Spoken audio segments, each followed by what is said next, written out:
Qadir Al-Jailani, yang mana manqobah dalam bulan Sya'ban ini Tuan Syekh bahwasanya disebutkan oleh salah satu khodim beliau yang diantaranya belum mengatakan selama 40 tahun beliau melihat Tuan Syekh Abdul Qadir saat itu beribadah luar biasa, bahkan beliau sholat subuh dengan wudhu isya, dan beliau beribadah begitu dahsyat, begitu khusyuk, begitu luar biasanya setiap malam. Inilah diantaranya ibu bapak yang dirahmati Allah, amaliyah pecinta yang ada dalam pecinta kesucian jiwa ini, yang telah dan akan selalu kita tempuh dan kita riyadhah untuk belajar mujahadah, ikut kepada pewaris sempurna Nabi Muhammad SAW, pewaris sempurna Tuan Syekh Abdul Qadir Jailani, pewaris sempurna Abah Anom. Beliau adalah Guru Agung Pangarsa Abah Aos Qaddasallahu sirahu sebagai mursyid kamil mukamil fi hada zaman. Beliau adalah Tuan Syekh Abdul Qadir di zaman ini. Beliau adalah panutan kita, beliau adalah guru kita, beliau adalah seorang yang ibadahnya kita yakini, akhlaknya, ibadahnya, semuanya, segalanya di atas rata-rata manusia pada umumnya. Mengapa? Itulah di antara adab seorang murid, yaitu selalu husnudzon terhadap gurunya, dan meyakini gurunya adalah orang yang paling afdol, yang paling utama di zaman ini setelah Kanjeng Nabi Muhammad SAW. Artinya yang paling sempurna. Kenapa? Agar kita sebagai murid bisa terus mendapatkan curahan keberkahan secara penuh dari Tuan Syekh Hada Zaman melalui keyakinan kita, husnudon kita, plus ditambah dengan ikut sertaan kita dalam amalia ini, ikut diatur oleh guru mursyid kita. Sebagaimana yang kita ketahui, kalau kita hanya membaca manqobah atau membaca tausul tentang Tuan Syekh Abdul Qadir, sebelum masuk thariqah pun kita sering mendengar nama Tuan Syekh Abdul Qadir, ibu bapak yang dirahmati Allah. Membaca tawasul, mengirim Fatihah pada umumnya, baik acara tahlil, acara mujahadah, acara maulid, acara apapun, keagamaan khususnya, acara-acara besar keislaman, pasti ketika tawasul, semua rata-rata menyebut nama Tuan Syekh Abdul Qadir Al-Jailani. Semua pasti rata-rata mengirim Fatihah kepada beliau. Semua rata-rata pasti sekali lagi menyebut nama siapa ini Tuan Syekh Abdul Qadir Al-Jailani. Selalu disebut nama beliau, terkenal nama beliau di seluruh dunia. Tapi ibu bapak yang dirahmati Allah, apakah cukup hanya menyebut nama Syekh Abdul Qadir Jilani? Walaupun dalam riwayat disebutkan inda dzikri sholihin tanzilur rahmah. Menyebut saja nama orang soleh akan menurunkan rahmat dari Allah Subhanahu wa taala. Dzikru sholihin kafaratu 'anil dzunub. Menyebut nama orang soleh akan mengampuni dosa-dosa orang tersebut yang menyebutnya. Inda dzikri sholihin tanzilur rahmah wa tahsulul barakah. Menyebut nama orang soleh menurunkan rahmat dan mendapatkan keberkahan dari Allah Subhanahu wa taala. Ini baru hanya menyebut nama orang soleh, ibu bapak yang dirahmati. Ibu bapak semua yang dirahmati Allah, ikhwan wa rahimakumullah. Ketika kita menyebut saja tadi, Allah memberikan segitu banyaknya kepada kita. Di antaranya 3 hal tadi dalam riwayat hadis. Diampuni dosa orang tersebut ketika nyebut orang soleh, mendapatkan rahmat orang tersebut ketika nyebut orang soleh, bahkan tadi mendapatkan keberkahan ketika nyebut orang soleh. Di antaranya tadi sering disebut nama Tuan Syekh Abdul Qadir Al-Jailani. Namun ibu bapak yang dirahmati Allah, kalau kita dibisahkan, dikasih rasa di atas rata-rata pada umumnya manusia, kita tidak stop begitu saja, tidak puas begitu saja, hanya menyebut nama mereka semua. Tuan Syekh Abdul Qadir atau para ahli silsilah. Maka wajibnya kita mencari syekh mursyid kamil mukamil fi hada zaman sebagai apa? Sebagai orang yang bisa menuntun kita, mengajari kita, memberitahu kepada kita secara gamblang. Ini loh amaliyah Tuan Syekh Abdul Qadir Al-Jailani yang sering disebutkan. Karena amaliyah Tuan Syekh Abdul Qadir adalah amaliyah suruh ahli silsilah, pasti pun amaliyah yang dilakukan oleh Kanjeng Nabi Muhammad SAW. Makanya ittabi'u wa la tabtadi'u kata Tuhan Syekh. Ikutilah, jangan sampai berbuat bid'ah. Bagaimana kita tahu itu benar, itu baik, itu salah, itu buruk? Kita tidak tahu secara hakikatnya kecuali telah bertemu dengan pewaris Tuhan Syekh di hada zaman secara sempurna.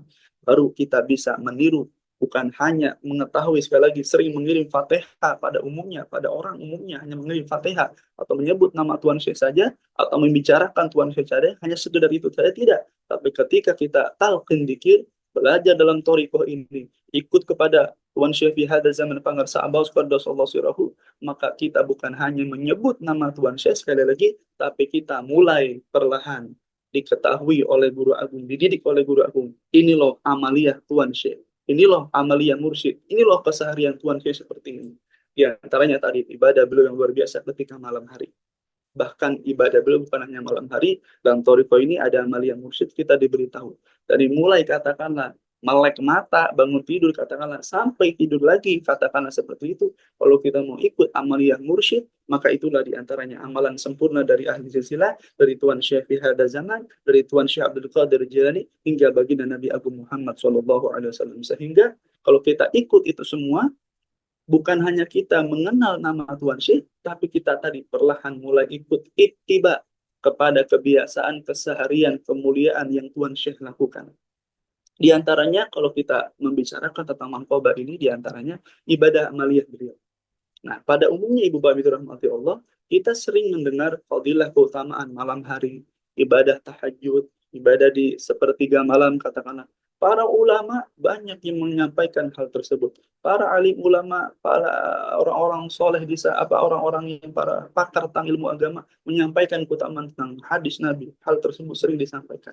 Cuman kita pengen Ibu Bapak Ibu rahmati Allah, khususnya saya, pengen bagaimana caranya bisa belajar mengistiqomahkan amaliyah tersebut. Nah, inilah perlunya tuntunan seorang guru.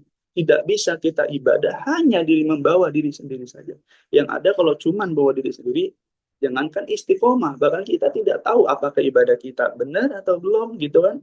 Maka dengan mengetahui benar atau belumnya, apa tidaknya ibadah kita, diantaranya bukan hanya belajar dengan guru syariat, bahkan guru hakikat, guru torekat, guru ma'rifat kita, Tuan Syekh hada zaman, adalah mengajarkan kita bukan hanya tentang sah atau tidaknya sholat, tapi bagaimana sholatmu, ibadahmu, itu benar-benar sampai usul kepada Allah Subhanahu wa Ta'ala. Di antaranya dengan tadi diawali dengan talqin dzikir. Maka setelah kita mendapat talqin dzikir, kita diberikan begitu dahsyat amaliyah mursyid ini Ibu Bapak Allah yang sudah dirangkum oleh Tuan Syekh Pangarsa Abbas Qaddasallahu sebagai mursyid di hada zaman yang kamil mukamil, disempurnakan amaliyah tersebut sesuai dengan zaman kita. Maka kalau kita sering disampaikan ketika Isra wal Mi'raj, Kanjeng Nabi Muhammad SAW ketika beliau dimi'rajkan oleh Allah Ta'ala mendapatkan perintah sholat oleh-olehnya diantaranya, maka ayo kita jaga sholat tersebut. Bukan hanya sholat syariat ternyata. Maka dalam Al-Quran sering disampaikan bahwasanya Allah Ta'ala mengatakan hafidhu ala sholawati was sholatil wusta wa qumu lillahi qanitin. Shadaqallahul azim. Allah mengatakan peliharalah, kata Allah, sholat yang wajib yang 5 waktu dan sholat wusta. Nah, sholat wusta ini apa? Sholat dawam ternyata, sholat yang istiqomah, yang senantiasa sholat, yang adwamu sholat, menjadi orang yang pendiri bukan hanya mengejarkan sholat, tapi orang yang pendawam sholat, pendiri sholat dimanapun dalam keadaan apapun. Sholat hakikat, sholat thariqah yang tidak mengenal waktu, tidak mengenal tempat. Artinya sholat itu maksudnya adalah hatinya yang senantiasa dawam, berdetak, berzikir, mengingat Allah Subhanahu wa Ta'ala. Ditambah sholat syariat. Sholat syariat pun yang 5 waktu terbatas. Maka ada lagi namanya bukan hanya sholat wajib, sholat sunnah. Nah, makanya membahas tentang orang soleh tadi di awal, tentang Syekh Abdul Qadir atau para guru-guru kita, sampai apa dengan tegas mengatakan, belum dikatakan orang soleh kalau baru mengerjakan yang wajib-wajibnya saja. Luar biasa, apa? Jadi Abah mengatakan kurang lebih begini, sholat wajib yang 5 waktu wajib itu bukan amal soleh, kata Abah. Kenapa? Karena itu kewajiban, keharusan, kemestian. Suka tidak suka, senang tidak senang, berat atau tidak, wajib kamu mengerjakan. Karena itu kewajiban. Maka Abah mengatakan, baru disebut amal soleh jika dia mengerjakan yang wajibnya berikut dengan yang sunnah-sunnahnya. Masya Allah. Inilah beliau penghidup sunnah, ihya sunnah. Siapa beliau di zaman ini? Tuan Syekh Muhammad Abdullah Syaifullah Masul Qaddasallahu sirruh. Sebagaimana hadis Nabi yang sudah masyhur, man ahya sunnati faqad ahabbani wa man ahabbani kana ma'i fil jannah. Nabi mengatakan, man ahya sunnati faqad ahabbani. Barang siapa yang mengikuti, menghidupkan sunnahku, kata Nabi SAW, faqad ahabbani, maka ketahuilah orang itu yang menghidupkan sunnahku, istiqomah dalam sunnahku, belajar istiqomah menghidupkan sunnah Nabi SAW, orang itu sungguh telah mencintai aku, kata Nabi SAW. Waman ahabbani kana ma'i fil jannah. Dan orang yang cinta kepadaku, kata Nabi, maka orang itu telah dan sudah masuk ke dalam surga. Masuk surga bersamaku, kata Nabi Muhammad SAW. Inilah amalia surga, ibu bapak. Inilah amalia pecinta kesucian jiwa. Kata Guru Agung Pangarsahabat sering mengatakan, surga tidak ada surga nanti kalau tidak bikin sekarang. Di mana? Di sini. Cara bikin surga diantaranya tadi dengan talqin dzikir, bahkan serah terima kunci surga. 3 lagi surganya. Al jannatu ma'wa, al jannatu na'im, al jannatu firdaus. Kita tahu itu semua ibu bapak rahmati Allah. Buka ke semua kunci surga tersebut dengan talqin dzikir la ilaha illallah yang telah diajarkan oleh Syekh Mursyid, plus mengamalkan amalia mursyid semampunya. Kalau belum bisa semuanya, kata Abah, tapi jangan meninggalkan semuanya. Dia tanya tadi, malam hari, bagaimana Tuan Syekh? Kita jangan hanya menyebut Nyun Sewu, sering menyebut nama Syekh Abdul Qadir pada orang umumnya. Kita harus beda, ibu bapak yang dirahmati yang sudah ditalkin. Kalau orang pada umumnya hanya baru tawasul, mungkin hanya baru sering menyebut nama Tuan Syekh, mirip Fatihah setiap hari kepada Tuan Syekh. Tapi kita bukan hanya menyebut nama Tuan Syekh, tapi kita sudah pelan-pelan meniti jalan hidup Tuan Syekh dalam Thariqah Qadiriyah Naqsyabandiyah Mahasuriyah Alaihi Sirna Rasa PPKN ini, yang dibimbing oleh Tuan Syekh pada zaman Guru Agung Pangarsahabat. Sehingga tadi malam hari kita ketahui bagaimana ibadah Tuan Syekh, yaitu amaliyah malam diantaranya. Sampai dipermudah sama Abah dengan kejebaran rohmani ibu bapak rahmati Allah. Sampai Abah mengatakan tahajud, kata Abah tidak mesti tidur dulu. Sebagaimana dulu Abah pernah mendengar langsung dari Tuan Syekh Abah Anom. Ketika Abah mendengar langsung dari Pangarsahabat Anom bahwasanya ketika kita baru pulang pengajian atau yang sering mengisi mubalik, katakanlah penceramah dimanapun, kalau pulang jangan langsung tidur, kata Abah Anum gitu kepada Abah Os. Jangan langsung tidur, kata Abah. Ilmu kamu baru dibawa pulang, ibarat kata. Jangan sampai stok kamu itu stok berkurang, itu ilmu yang kamu itu stoknya berkurang. Jangan sampai besar pasak daripada tiang, katakanlah seperti itu. Nanti kamu gampang sakit, kurang lebih seperti itu. Maka sholat tahajud dulu, kata begitu. Guru Agung Abah Aos saat itu katakanlah mungkin berkata seperti ini kurang lebih. Bukankah sebaiknya sholat tahajud itu harusnya tidur dulu, kurang lebih begitu. Abah Ana langsung mengatakan, iya, betul itu sebaiknya tidur dulu, kata Abah. Tapi kalau tidak bangun lagi, bagaimana, kata Abah? Kalau tidur tapi belum, ketika tidur tapi tidak bangun lagi, lebih baik sholat tahajud dulu, setelah itu baru tidur, boleh, katakanlah seperti itu. Artinya, mendidik Guru Agung kepada para murid-muridnya saat itu, pewaris beliau yang sepuh yaitu Abah saat ini, untuk kita semua bagaimana untuk menjaga amaliyah keseharian, khususnya amaliyah murid, apalagi di malam hari, sunnah-sunnah Nabi Muhammad SAW, yang rata-rata banyak orang teledor, banyak orang di sana dilalaikan, banyak orang di sana yang kalah dengan nafsunya sendiri. Inilah jihad yang sesungguhnya. Jihadun nafsi, melawan malas, melawan nafsu dalam diri. Kita sudah punya alatnya dzikir la ilaha illallah dan 2 zikir yang ditanamkan jahar khafi, maka selanjutnya dengan memperbanyak zikir itu, rasakan kenikmatan ibu bapak yang dirahmati Allah.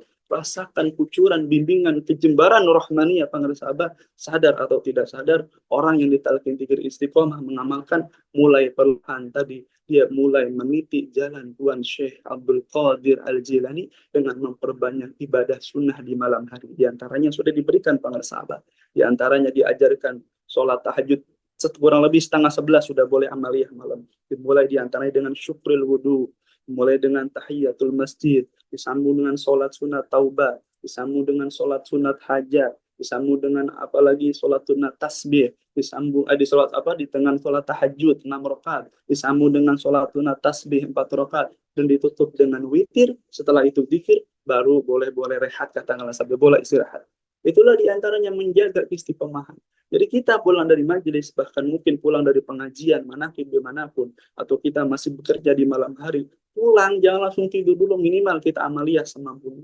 Jangan pernah kita tidur di kasur geletak begitu saja. Kalau mau ikut Tuan Syekh, minimal kita melaksanakan perintah Guru Agung, diantaranya amaliyah malam. Kalau belum bisa semua, pilih yang kita mampu. Begitu yang pelan-pelan khususnya saya rasakan.